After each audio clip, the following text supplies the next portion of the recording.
Hi, it's Dave Harris here with Green Private Wealth, Harborfront Wealth Management, and I'm going to walk you through some cottage owner tax and estate planning ideas. And I'm also bringing you up to date from the previous presentation with the new CRA tax rules that were proposed in the budget this year that are going to increase the cost of capital gains over $250,000.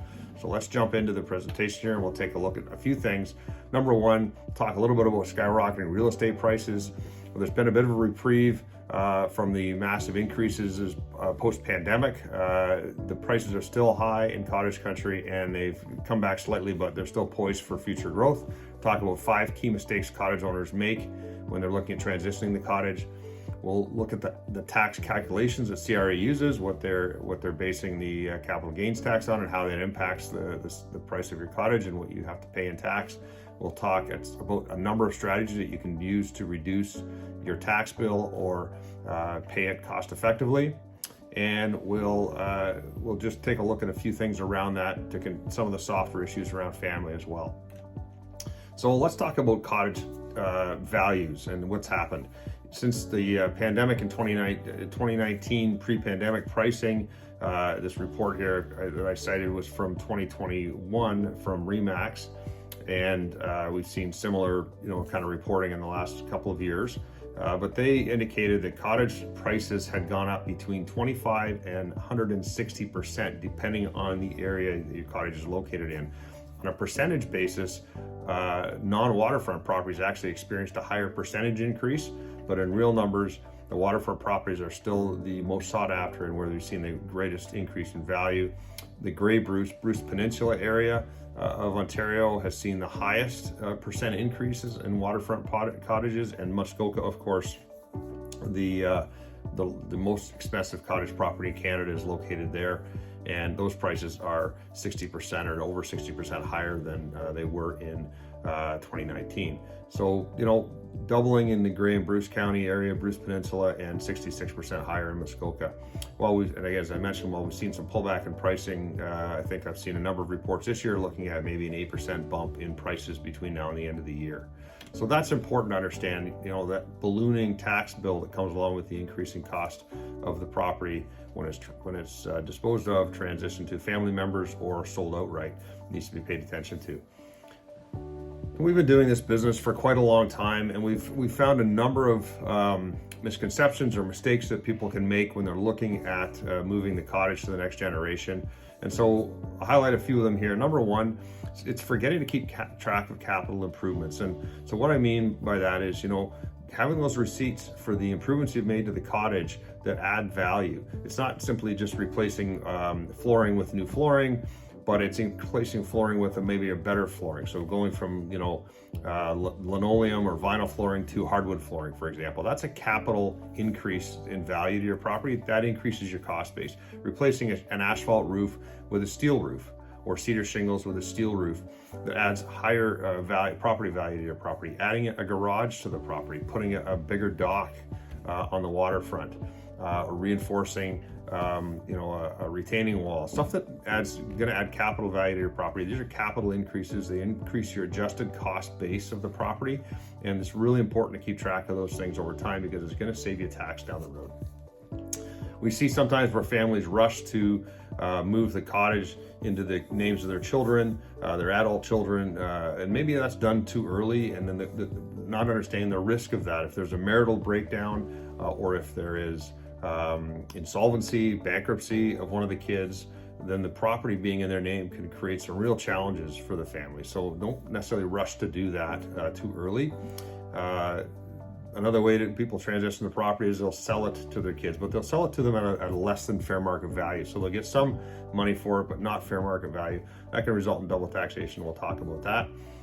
Failing to consider the cost of maintenance and upkeep for future generations. It's one thing to pass the cottage down, but what about the cost of maintaining that property? Who's going to be able to afford to do that? Is there enough capital in a pool? Do you need to structure some other method to help fund those expenses?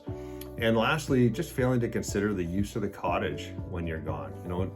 Are all the kids going to be able to share equally in it? Is there one family or another that may have some interest in it more than others? Have a conversation with the kids, understand what their goals are, and determine how that cottage will be used when you're gone. So again, we'll jump to taxation here. We talked about this at the top. How does CRA tax your property?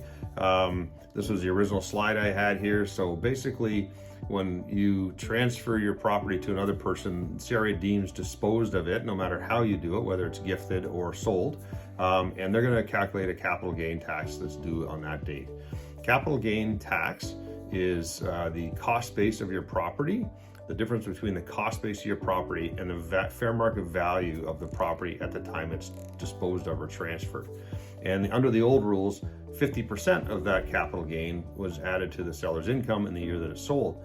Under the new rules, post June 25th, 2024, it's going to be 50% of the first $250,000 in capital gains, and 2/3 or 66.6% of the remaining capital gain gets added. So there's a significant bump at when capital gains get over $250,000, and it's easy to see where cottage properties are going to probably exceed that capital gain threshold. So example we have here is Bob and Joan Smith. They're 63 years old. They bought a cottage in Muskoka back in 2010. They spent $500,000 on the cottage, put $100,000 into it, and they've got a cost base now of $600,000. And let's take a look at the tax implications of that. So under the old rules, that cost base of $600,000, if we assume an average annual growth rate of around 7.7%, we're going to get a fair market value of $1.7 million today, and that results in a capital gain of $1.1 million. And under the current rules, pre June 25th, 2024, that's a 50% inclusion rate, which means $550,000 would be included in their income on the year of sale. And at the highest marginal tax rate, that tax bill is almost $300,000. If we project ahead 20 years, we're looking at almost $1 million in tax on that capital gain. So this is a significant tax bill. But CRA is not done with it yet. They're going to crank this up a little higher after June 25th. This tax regime changes, and it's going to look more like this on the slide here. So 50% of the first $250,000 of that $1.1 million capital gain is going to be taxed at the old rate, 50% inclusion.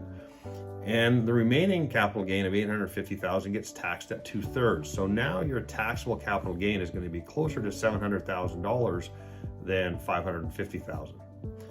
This is going to push the tax payable at the highest marginal tax rate to $370,000 instead of $294,000. So that's a $76,000 increase in cost after June 25th this year. So you can see why there's been lots of media coverage and discussion around people making some plans to either sell their cottage or transition it before these new rules come into effect on the 25th of June.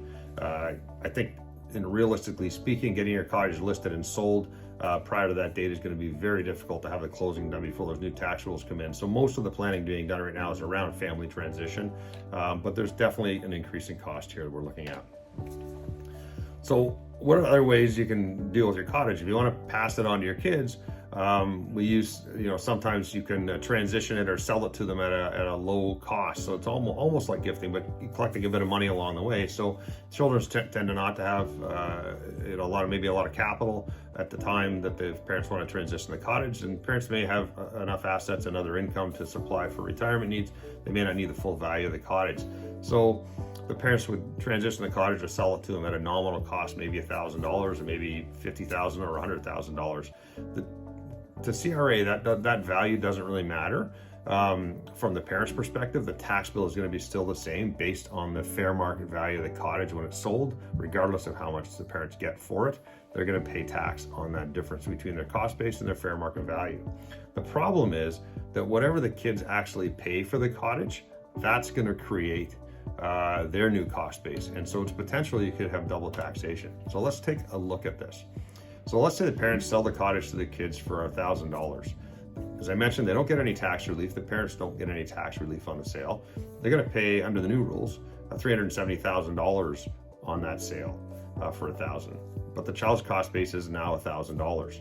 And this is going to create a problem because when the child goes to sell it at a later date, and let's say, for example, in this case, the cottage is going to $1.7 million when it's transferred over to the child, but the child pays $1,000 for it, so now their cost base is $1,000. If in 20 years' time the child or if in a few years later the child sells a cottage, and let's say gets $2 million for it, their cost base is $1,000, so their capital gain is $1,999,000. And under the new tax rules, that's a $708,000 taxable capital gain, resulting in $378,000 in tax. So this is not a great solution. It would be better if the parent simply gifted the cottage to the child, because when you gift the cottage to the child, they get a hold of it at the fair market value. So their cost base now becomes the fair market value. And the difference is shown on this slide here. So if you gift the cottage and it's worth $2 million, when Melanie sells it in a future date, her cost base is now $1.7 million, and her capital gain is only $300,000 now, which means the taxable gain is $158,000, and she pays $84,000 in tax. If it was sold to her for $1,000, her tax bill is going to be $378,000. So there's a massive savings there in capital gains tax. So gifting is a better solution than selling it to somebody, family member, at less than fair market value. There's another solution, and the tax rules aren't really clear on this yet. We're still waiting for clarification, but something called the capital gains reserve allows the parents to sell the cottage, potentially to a family member, retain the mortgage, and in some cases that could be just simply a promissory note to repay, and allows the promissory note to be repaid over 5 years, so in 5 equal installments, and this allows the parents to claim the capital gains, 1/5 of the capital gains each year. And so under the new rules, the parents would claim $138,000 of capital gains each year versus $692,000 in year one. Now it really depends on how these rules apply. In this example here, I'm showing that the capital gain inclusion is calculated in the year of the sale. So that full capital gains included, and then you just split it into 5 pieces, because if the parents were allowed to apply the $250,000 exemption on an annual basis against the capital gain they claimed on an annual basis, then that graduated tax rate of 2/3 would never apply. That would probably be too advantageous, so I don't think CRA is going to allow that to happen. And so there's a modest tax savings here, close to $10,000, $9,000 in tax saved by spreading that payment over, or that inclusion rate over 5 years versus all in the 1 year. So you save some tax, plus you get deferral because you haven't had to fork over those tax dollars every year. So certainly an opportunity there. So top 3 ways to reduce your tax bill or transfer it. Number 1, increase your cost base. We talked about this off the top. Keep a binder in your cottage. Make sure any capital improvements are tracked and put in that binder so that when you do go to sell the property, you can claim these increases in capital expenses to increase your cost base. Number 2, principal residence exemption. So we still have this principal residence exemption. It can apply to any property you own that you regularly use. So even if you're only at the cottage once or twice a year, you can claim the cottage as your principal residence. So it's really good when you dispose of a property or sell a property that you do the calculation on your home and your cottage to figure out where the most advantageous place to apply that principal residence exemption is, okay? And 3, use the capital gains reserve. And so this is using that 5-year window to spread the capital gains over, especially if you're passing it on to a child. That promissory note can be forgiven in the will, and that allows that property to pass to the child without them having to pay any money for it, and you get to spread your tax bill over 5 years. So let's touch on a few things that I think are really important to help minimize the frustration around dealing with cottage succession and ensure that you're doing it the most efficient way possible. Number 1, discuss these goals with your kids. Find out what they want, because ultimately what you want isn't going to matter much when you pass away. It's really going to be about what the kids want. And are they going to be able to use the cottage? Is one child going to use it more than the other, or are other kids not interested at all, or is nobody interested in the cottage? Figure that out. Number 2, develop a financial plan with a certified financial planning professional. Financial plan is your key to understanding the options you have into the future, depending on the decisions you make. And we can run analysis. Financial planners can run different scenarios for you and take into account all kinds of factors to help determine what the best thing is for you. 3, consider using life insurance. We're not going to get into it in this presentation, but life insurance is a way to buy tax-free dollars exactly when the tax bill occurs, which is typically when the owner of the property passes away. And you can pay that insurance premium on an annual basis, with the benefit being available from day one, and you can get tax-free money to cover these tax bills quite nicely. So it's definitely worth considering that option. Consider gifting strategies or using the capital or gains reserve. And 5, sell the cottage before death if nobody's going to inherit it or nobody wants the cottage. Sell it before death. Avoid it getting caught up in the estate and potentially paying probate on it and that sort of thing. So it'll save you some tax that way. You could even sell the cottage and distribute the money to your kids as a gift rather than leaving it in the estate, having them sell it and have to get probate tax charged on that. So we covered a bunch of different things here. What we didn't cover were things like charitable giving strategies to help reduce the tax bill on death, using life insurance. I didn't get into detail on that.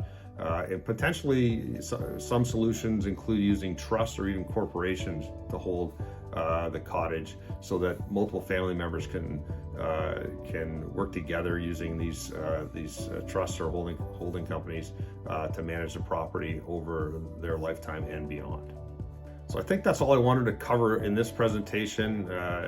If you have any questions or comments, please make a note below or reach out to me directly. I'd be happy to answer those questions, and love to get feedback. So thank you for your time. Have a great day.